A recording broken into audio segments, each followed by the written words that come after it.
오늘 우리에게 주시는 하나님의 말씀은 출애굽기 18장 17절부터 27절까지의 말씀입니다. 출애굽기 18장 17절부터 27절까지의 말씀. 이 계시의 말씀을 봉독하는 동안에 살아계신 하나님의 음성을 친히 들으실 수 있게 되길 바랍니다. 모세의 장인이 그에게 이르되 내가 하는 것이 옳지 못하도다. 너와 또 너와 함께한 이 백성이 필경 기력이 되하리니 이 일이 내게 너무 중함이라.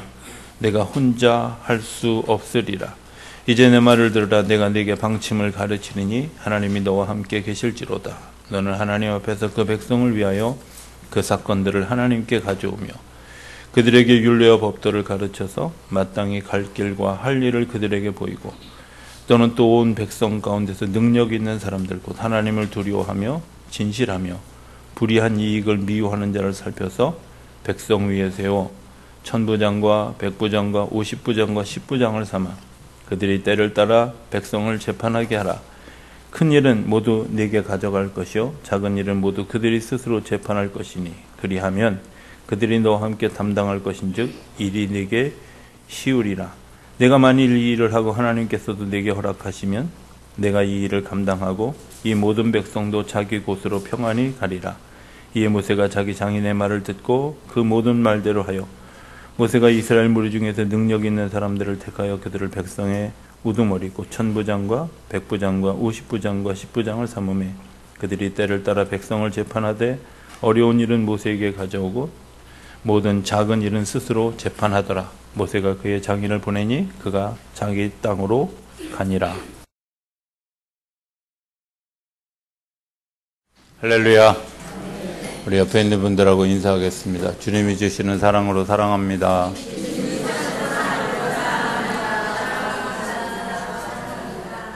네. 한 번 더 인사하겠습니다. 네. 함께 예배하게 돼서 행복합니다.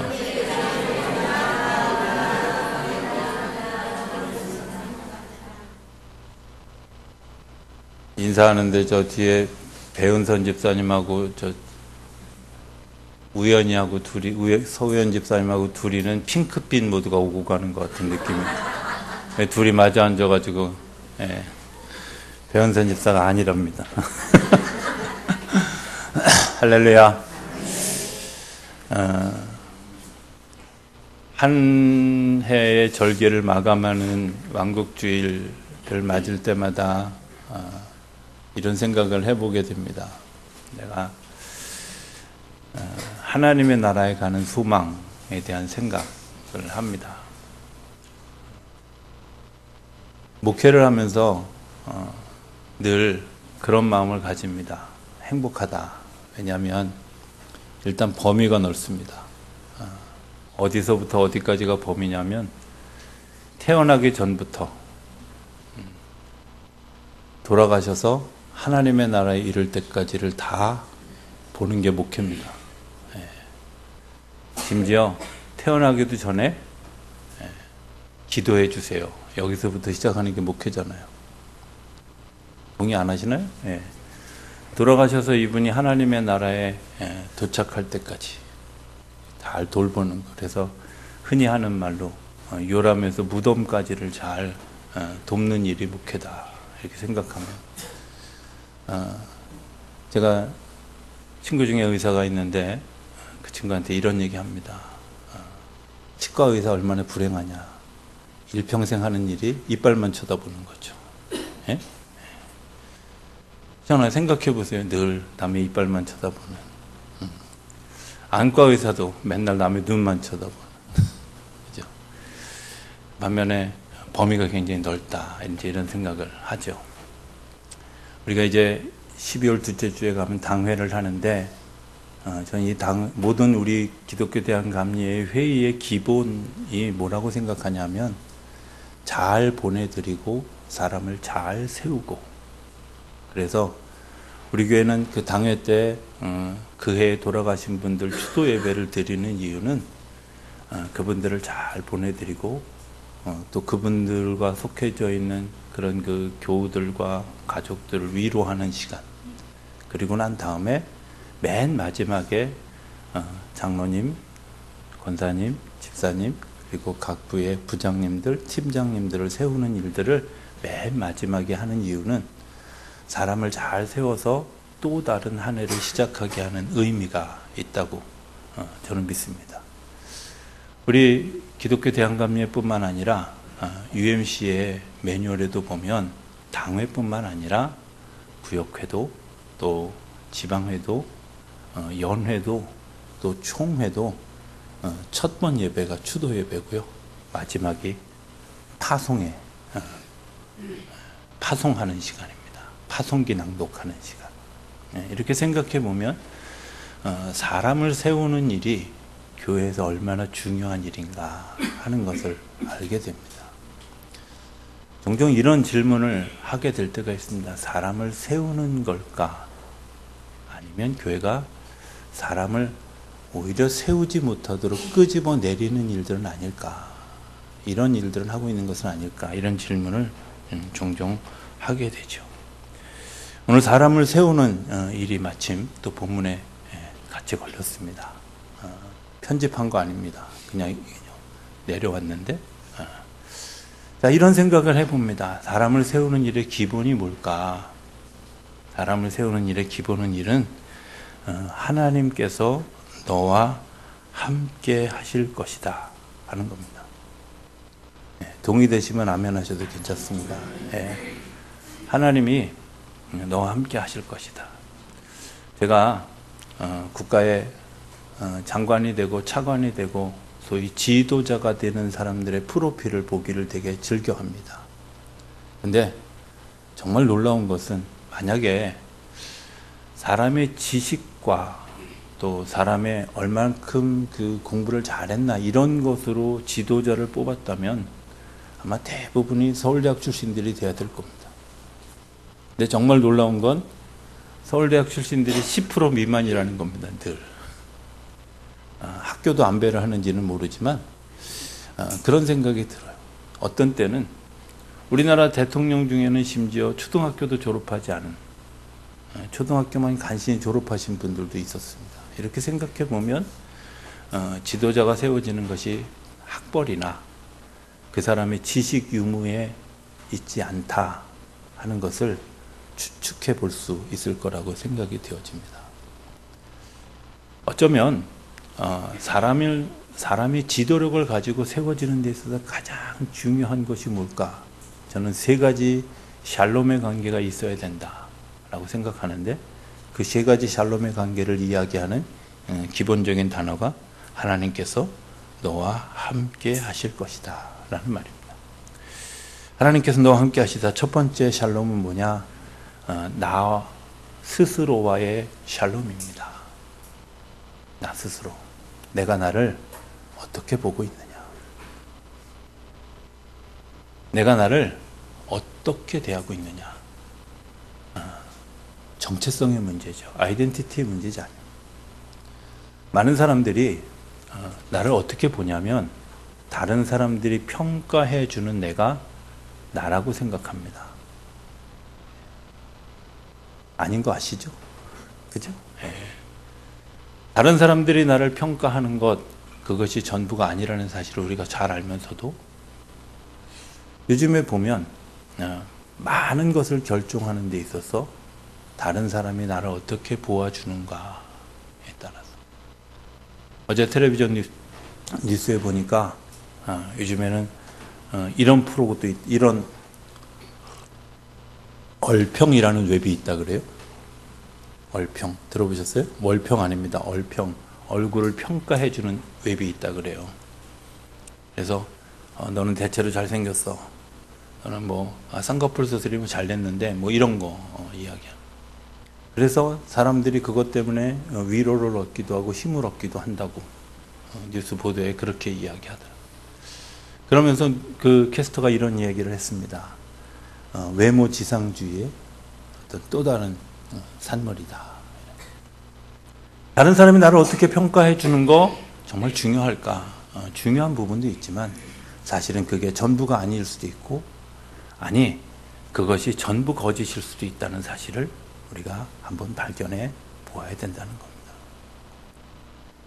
내가 나 스스로를 생각하는 것은 정말 올바른 평가일까? 그것도 사실은 전부가 아닐 수도 있다는 생각을 해봅니다. 성경은 우리를 뭐라고 얘기하냐면 너희가 하나님의 형상을 가졌다. 하나님의 형상을 가졌다. 하나님의 형상을 가졌다. 네, 3번이나 얘기하는데도 눈치 없는 분들이. 그런데 굉장히 중요한 아이덴티티입니다. 나는 누구냐? 하나님의 형상을 닮은 하나님의 자녀입니다. 이렇게 되면 사실은 두려움이 없습니다. 장애를 가지고 태어났는데도 불구하고 내가 장애자임에도 불구하고 전혀 장애자 같지 않은 삶을 살아가는 사람이 있는가 하면 전혀 장애가 없는데도 마치 장애자처럼 살아가는 사람들이 있습니다. 여러분들은 어느 쪽에 속해 있습니까? 건강한 사람은 어떤 사람이냐? 하나님이 나를 있는 그대로 이 모습 이대로 보내주셨고 내가 이 모습 이대로 살아갈 수 있도록 하나님이 지금도 나를 도우시고 나를 인도하신다고 하는 사실을 인정하고 아멘 하는 사람입니다. 하나님이 우리를 값싼 길에서 만난 어떤 사람의 형상을 통해서 만든 것이 아니라 내 모델이 누구냐? 하나님이 모델이고 하나님의 형상을 가진 사람들로 이 세상에 보내셨다는 거예요. 하나님이 가지고 있는 능력을 우리에게 부여해 주셨고 하나님이 가지고 있는 영성을 우리에게 부여해 주셨고 하나님이 가지고 있는 감성들을 우리에게 부여해 주셨다는 거예요. 내가 그것 때문에 이 세상에 보내졌다. 이렇게 생각하면 내가 조금도 위축될 이유도 없고 조금도 두려울 이유가 아무도 없는데도 불구하고 자칫 내가 일을 잘못한 것 때문에 자책감을 가지게 되고 그것 때문에 비난을 듣게 되고 하는. 여러분들 일은 인격이 아닙니다. 일은 그냥 일일 뿐입니다. 그런데도 불구하고 사람들이 자기의 성적이 자기의 일의 결과가 성공 여부가 자기의 아이덴티티인 것처럼 생각합니다. 사실은 그게 자기의 정체성이 아니라 나는 하나님의 형상을 닮았다고 하는 사실을. 하나님은 나를 보배롭고 존귀한 존재라고 얘기하는데 우리는 우리 스스로를 천하고 어리석은 존재라고 생각하는 어리석음을 범하게 된다는 겁니다. 하나님과 나와의 관계의 샬롬은 이런 겁니다. 내가 나를 바라보는 평가의 샬롬은 내가 하나님의 형상을 닮은 하나님의 자녀입니다. 이런 고백이 저와 여러분 가운데 충만해지게 되기를 주의 이름으로 부탁을 드립니다. 두 번째 정체성은 이웃과의 샬롬입니다. 여러분들 이웃과 평화하십니까? 지난 주간에 어떤 분으로부터 그런 이야기를 들었습니다. 미워하는 사람이 있습니다. 정말 안 됩니다. 네, 그렇죠. 동의합니다. 우리 옛말에 이런 말이 있잖아요. 사람 싫은 거 어쩔 수 없다고. 그렇잖아요. 네. 근데 이런 생각을 해봅니다. 사람 싫은 거 어쩔 수 없는 그런데 하나님은 우리에게 뭐라고 얘기하시냐면 용서하라고. 있는 그대로 받아들이라고. 굉장히 이율배반적인 것 같습니다. 그런데 그것을 열고 들어가는 열쇠가 하나 있습니다. 그 열쇠가 뭐냐? 나를 버리는 겁니다. 나를 죽이는 겁니다. 여러분들 순교할 마음을 가졌다고 하면 그까짓 거 용서 못하겠어요. 내가 죽음과 바꿀 수 있는 거라면 그까짓 거 용서 못하겠어요. 그렇잖아요. 네. 죽기를 작정하고 용서하는 겁니다. 왜 용서해야 되냐면 그것이 주님의 마음이기 때문입니다. 주기도문은 이렇게 얘기합니다. 내가 너를 용서하지 않을 것이다. 왜 용서하지 않을 것이냐? 네가 다른 사람을 용서하지 않으면 내가 너를 용서하지 않아. 이 말은 용서하지 않겠다는 의미보다는 내가 너를 용서하는 마음을 알려고 하는. 저는 생각해 보면 하나님 앞에서 정말 많은 죄를 지은 죄인이다. 지금도 하나님이 저를 이렇게 달아보면 지도자로서도 불합격자고 그냥 개인 인격으로서도 불합격자라고 생각해요. 탕자 중에 탕자가 누굴까? 저라고 생각해요. 왜? 일단 고집세죠. 네. 그리고 교묘하게 잘 빠져나가죠. 자기 합리화도 잘 시킵니다. 어떻게 생각하면 하나님이 하시는 일을 방해할 때가 훨씬 더 많이 있는 것이 저라는 사실을 압니다. 그런데 하나님이 끊임없이 기다려주고 용서해 주시고 인정해 주시고 기운을 불어넣어 주시는, 그렇다면 하나님이 그런 마음을 내가 안다고 하면 내가 내 이웃에게 그렇게 할 수 있지 않을까? 그렇게 베풀어 줄 수 있지 않을까? 그렇게 용서해 줄 수 있지 않을까? 이웃과의 관계가 샬롬이 되어지지 않으면 우리의 마음속에 평화가 없습니다. 이웃과의 관계의 샬롬이 이루어지지 않으면 우리 마음속에 기쁨이 샘솟듯이 일어나지 않습니다. 세 번째 샬롬의 관계는 하나님과 나와의 관계입니다. 하나님과 나와의 관계의 샬롬. 저는 그 샬롬을 유지해가는 굉장히 중요한 것이 매일매일이라고 생각해요. 매일매일.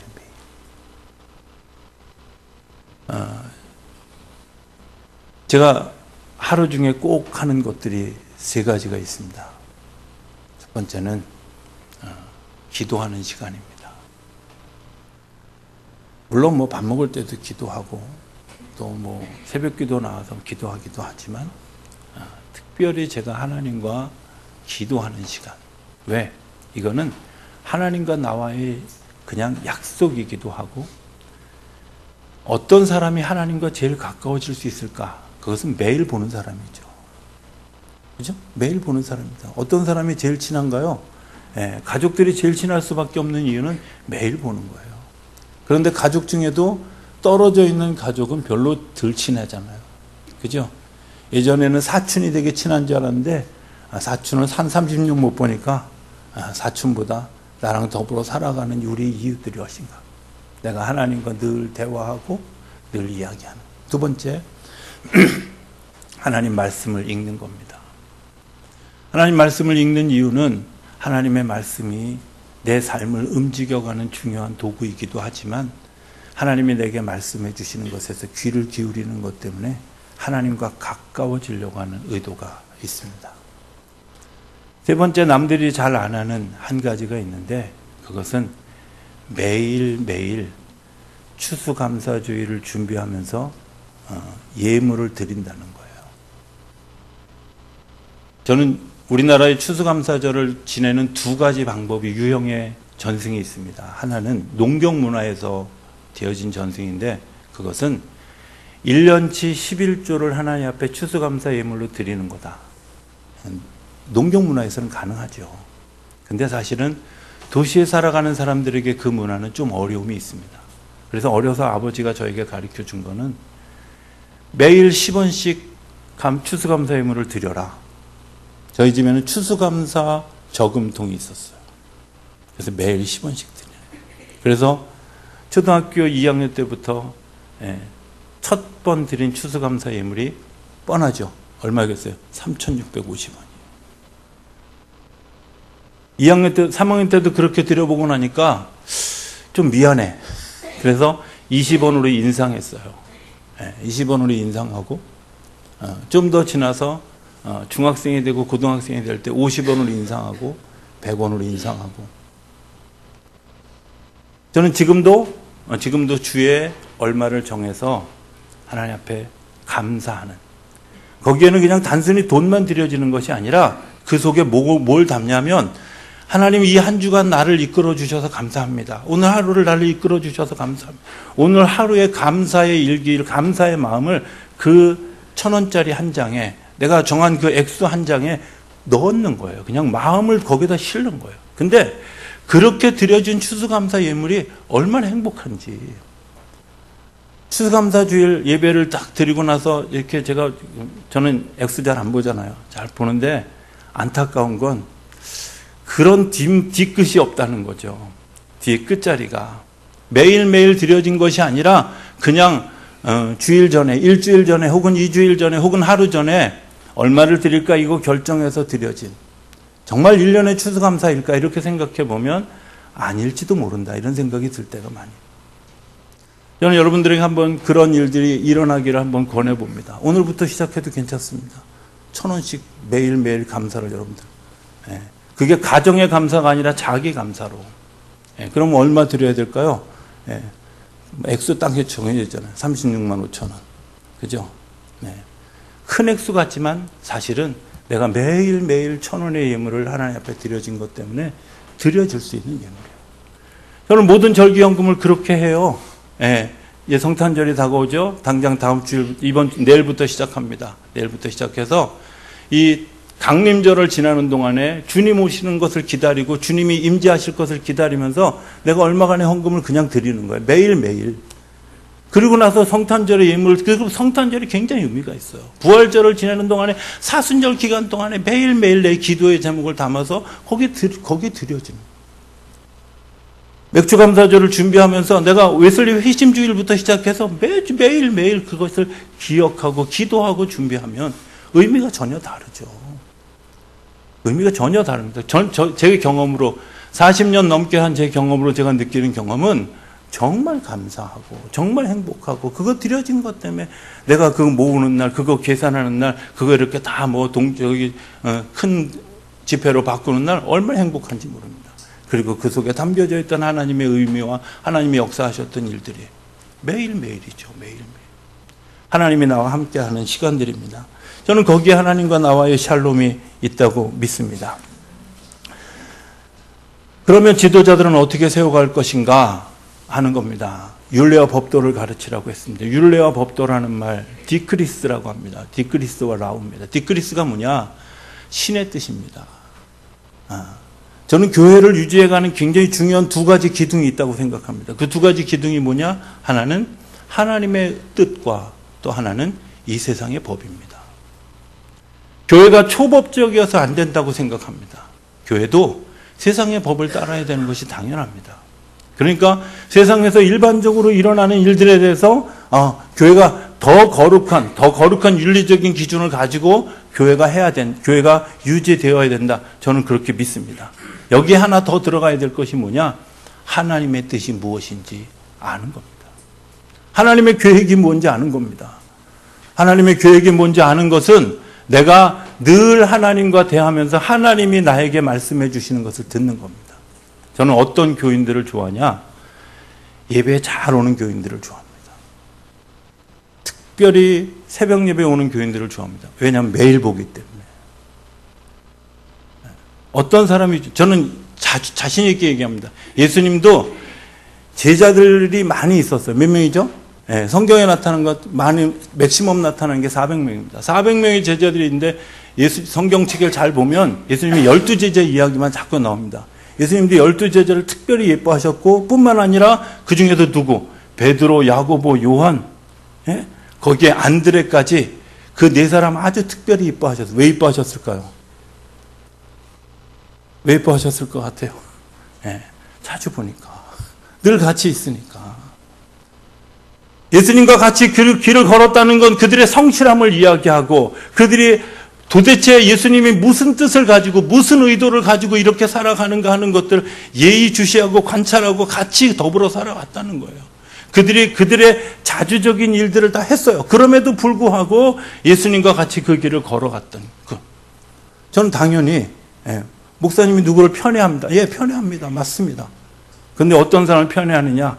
뭐 잘생긴 사람, 돈 많이 주는 사람, 헌금 많이 하는 사람, 이런 사람들 별로 편애하지 않습니다. 매일 보는 사람입니다. 예배 시간마다 보여주는 사람입니다. 네. 나와 함께하는 사람들입니다. 같이 가는 사람들입니다. 요람에서 무덤까지 가는 겁니다. 태어나서부터 끝까지 같이 가는 겁니다. 여러분들 그 같이 가는 일들을 그냥 더불어서 같이 살아가는, 저는 그게 목회라고 생각하고 그것이 신앙생활이라고 생각합니다. 그러면 우리가 하나님의 뜻이 무엇인지 알고 법을 아는 사람들이 지도자로 세워져야 되는 줄로 믿습니다. 세 가지 조건을 성경이 얘기합니다. 첫 번째는 하나님을 두려워하는 사람이다. 그죠? 하나님을 두려워한다는 말 아르에 엘로힘이라고 그 히브리어 성경에서 아르에라는 말이 뭐냐면 이런 말입니다. 내가 내 삶의 습관적으로 하나님을 존경하고 신뢰하고 그런 것 때문에 경외하는 사람. 13579로 말고 내가 습관적으로, 그러니까 마치 밥 먹을 때, 기도할 때 예수 믿는 사람들 다 어떻게 해야 돼? 밥 먹으면 전부 뭐 하는지 모르지만 전부 묵념을 한번 하고 먹잖아. 근데 그게 습관입니다. 내가 주일날 아침에 되면 몸이 반응하잖아요. 그죠? 몸이 반응하면서 야, 내가 교회 가야지. 깨우지 않았는데도 그 시간 되면 알아서 일어나고 일어나서 교회 오는, 여러분들 이게 습관이잖아요. 우리가 예배 드릴 때 우리가 다 일정한 습관이 있죠? 일정한 습관, 그 패턴을 따라서 그냥 예배 드리는, 그런데 그것이 하나님을 경외하는 마음, 하나님을 신뢰하는 마음, 하나님을 존경하는 마음을 가진 사람들, 그 사람들이 지도자의 첫 번째 조건이라는 겁니다. 여러분들의 삶의 습관이 하나님을 경외하는 일들이 하나님의 삶의 습관이 되어질 수 있게 되기를 주의 이름으로 부탁을 드립니다. 두 번째는 거짓이 없는 겁니다. 왜 거짓이 없어야 되냐면 상담학에 보면 이런 이야기가 있습니다. 사람과 사람을 대할 때 내가 오픈하고 신뢰를 주는 만큼 상대방이 마음을 엽니다. 상담사의 가장 중요한 철칙이 뭐냐면 상대에게 신뢰를 주는 거예요. 신뢰를 주기 위해 상담자가 자기 아픈 것들을 엽니다. 자기 아픔을 열고요. 자기의 마음을 엽니다. 그래야 상대방이 자기의 마음. 인간관계도 마찬가지입니다. 내가 마음을 여는 만큼 상대방도 마음을 열게 되어 있습니다. 내가 상대방을 향해서 거짓으로 대하면 상대방도 나를 거짓으로 대할 수밖에 없습니다. 왜? 말할 수 없는 것들을 말하지 못하고 비밀을 지켜야 되고 하는 자기 보호 본능이 발휘. 지도자가 거짓이 있는 사람들이면 어렵습니다. 왜? 전체가 다 서로를 믿을 수 없는, 서로를 신뢰할 수 없는. 생각해보면 오해도 있을 수 있습니다. 그런데 오해는 시간이 지나가면 다 드러나게 되어져 있습니다. 어떤 사람들은 그렇게 얘기합니다. 제가 예전에 했던 그런 그 악행들이 한 번도 아직 드러나지 않았는데요. 그렇습니까? 하나님이 그분을 사랑하시기 때문에 덮어둔 것처럼 보이지만 다른 사람들의 눈에는 이미 다 드러나 있습니다. 제가 목회 초창기에 교인도 별로 없고 설교 준비를 대충 하고 몇 주를 지났습니다. 어느 날 새벽 기도를 하는데 하나님이 저한테 그러셨습니다. 성령아, 그래서 예, 너 아냐? 뭘 아냐고 물으시느냐고. 몰라서 뭔데요? 그랬더니 너희 교인이 몇 명이냐? 그때 교인들 저희 한 20명 될 때입니다. 너는 네 눈으로 20명을 쳐다보지만 네가 지난 주간에 뭐 했는지 20명이 40개의 눈으로 너를 보고 있어. 네가 지난 주간에 어떤 모습으로 설교를 준비했는지, 네가 어떤 모습으로 삶을 살았는지 40개의 눈이 너를 지켜보고 있어. 주님께서 해주신 말은 요거까지입니다. 근데 제가 재해석을 합니다. 모든 것이 드러났다는 겁니다. 다 압니다. 그런데 주님이 나를 감춰주시는 것뿐입니다. 세 번째 단계가 뭐냐? 세 번째 단계는 부정직한 소득을 싫어하는 사람입니다. 사람에게 있어서 어쩌면 돈이라는 것은 생명과 같은 존재입니다. 그런데 그 생명과 같은 존재를 우리가 부정직한 것을 가지고 취하고 있다면 여러분들 살인을 하고 있는 것과 다를 바가 없습니다. 살인은 예 하나를 제가 좀 여러분들에게 이야기하고 설교를 마치려고 합니다. 제가 행성에 목회 처음 갔을 때 저희 교회가 깔고 앉은 땅 주인이 있었습니다. 그냥 통상 이씨 아저씨라고 부르는. 이분의 주특기는 뭐냐면 술 드시고 오면 저한테 주정을 한 2시간에서 2시간 반 정도 하는 겁니다. 첫 마디는 늘 똑같습니다. 야, 전도사 나와! 여기서부터 시작합니다. 제가 나가면 어떤 날은 그냥 짧게 끝나는 줄 알고 추운 날 반바지 입고 나갔다가 얼어 죽을 뻔한 일도 있습니다. 정말 근데 그 레퍼토리가 똑같아요. 제가 한 10몇 번 들었는데요. 레퍼토리가 똑같아요. 근데 어느 날 이분이 교회를 나오셨어요. 술이 잔뜩 취해가지고 그날은 전도사 나와. 아마 예배 시간이어서 그러지 않았는지도 몰라요. 근데 저는 수요일 날 예배 시간 한 30분이 지나서 오셨어요. 뒤에 앉아서 막 술 냄새가 나니까 교인들이 뒤에서 막 자꾸 앞으로 땡기고. 가끔 술 드신 분이 뒤에 앉는 건 굉장히 좋은 의미가 있다는 생각이 들어요. 어쨌든 막 술 냄새가 나니까 막 앞으로 땡겨 앉았는데 이분이 잠깐 굳건하게 앉아서 예배를 다 드리고 제가 잘 오셨습니다. 그랬더니 그날은 아무 소리 안 하고 가더니 그 다음 주일부터 교회를 나오기 시작했어요. 무슨 일이 있었는지 몰라. 그리고 세례를 받는데 교회 나오고 세례를 받기 전에 술을 끊으셨어요. 놀랍지 않아요? 네. 세례 받고 난 다음에 한번 저하고 단둘이서 맨정신으로 저한테 그런 얘기를 한 겁니다. 당신의 아들에 대한 이야기입니다. 당신의 아들이, 저는 그때까지 친아들인 줄 알았어요. 데려온 아들이에요. 불쌍해서 데려온 아이들이에요. 약간의 장애가 있어요. 그 아이를 어려서부터 키운 거예요. 장가를 보내는데 나 시골에 살기 싫다고 도시에 나가서 살고 싶다고 집 얻어달라고 그래서 땅을 팔고 자기가 가지고 있던 재산들을 팔기 시작한 겁니다. 그래서 팔아서 집을 해줬습니다. 결혼을 시켰습니다. 근데 가끔은 집 문서가 없어지기도 하더래요. 그리고 뭐 며칠 지나면 또 팔려있기도 하고. 교회 땅도 그런 케이스 중에 하나였다는 거예요. 그래서 술만 먹으면 교회 와서 그 짓을 했다는 거죠. 예. 약간 집 문서 다 훔쳐가는 동안에 이분이 아무 얘기도 얘기하지 않고 묵묵히 그 아이를 보호해주고 변호해주고 기다려주고 대해주고. 어느 날 외출해서 돌아왔는데 자기가 정부로 받은 노인연금 통장이 없어진 것을 발견했대요. 아무에게도 말하지 못하고 그 노인연금 통장을 가져간 그 고통이 너무 심해서 그동안 끊었던 술을 다시 시작한 날 장에 나갔다가 돌아오시는 길에 자전거를 타고 도로를 지나다가 차에 부딪혀서 현장에서 돌아가셨어요. 장례식을 치른다고 아들이 와 있는데 모든 사실을 꿰뚫어 아는 제가 너무 가슴이 아픈 거야. 믿음으로 살려고. 믿음이 뭔 줄 알기 때문에 내가 정말 새로운 삶을 살려고 몸부림치면서 그리고 자기의 모든 것을 자녀에게 내어주는데도 불구하고 부정직한 소득을 취하는 아들 때문에 아무에게도 말하지 못하고 스스로 죽음의 길에 선 그 일, 생각해보면 그런 일 아니겠습니까? 내가 부정직한 소득을 취하는 일은 누군가에게 살인하는 일인지도 모릅니다. 누군가의 가슴에 못을 박는 일인지도 모릅니다. 누군가가 끊었던 술을 다시 찾게 되는 일일지도 모릅니다. 지도자는 정직한 소득을 가지고 살아가는 사람이어야 합니다.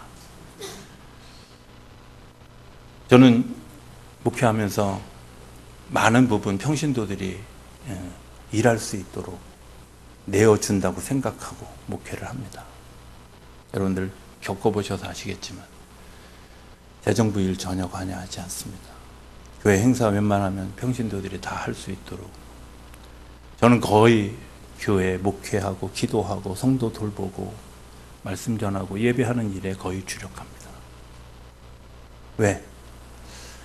평신도들이 일하면서 누리는 복이 있습니다. 지도자로 세워지는 복이 있습니다. 그리고 지도자들이 누리는 복이 있습니다. 저는 그 복을 우리 성도님들이 누릴 수 있게 되길 바랍니다. 오늘 말씀을 정리합니다. 하나님과의 샬롬이 있어야 되고 이웃과의 샬롬이 있어야 되고 나 자신과의 샬롬이 있어야 됩니다. 하나님을 두려워하는 사람들이 지도자의 첫 번째 조건이고요. 두 번째 조건은 거짓이 없는 자여야 되고요.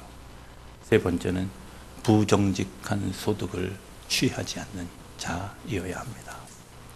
저는 여러분들 한 분 한 분이 그런 지도자로 세워지는 하나님의 사람들이 되어줄 수 있게 되기를 주의 이름으로 축복합니다. 이 시간 말씀을 생각하면서 한 2, 3분간은 우리 통성으로 기도하고 제가 기도하고 마치겠습니다. 사랑이 많으신 아버지 하나님, 저희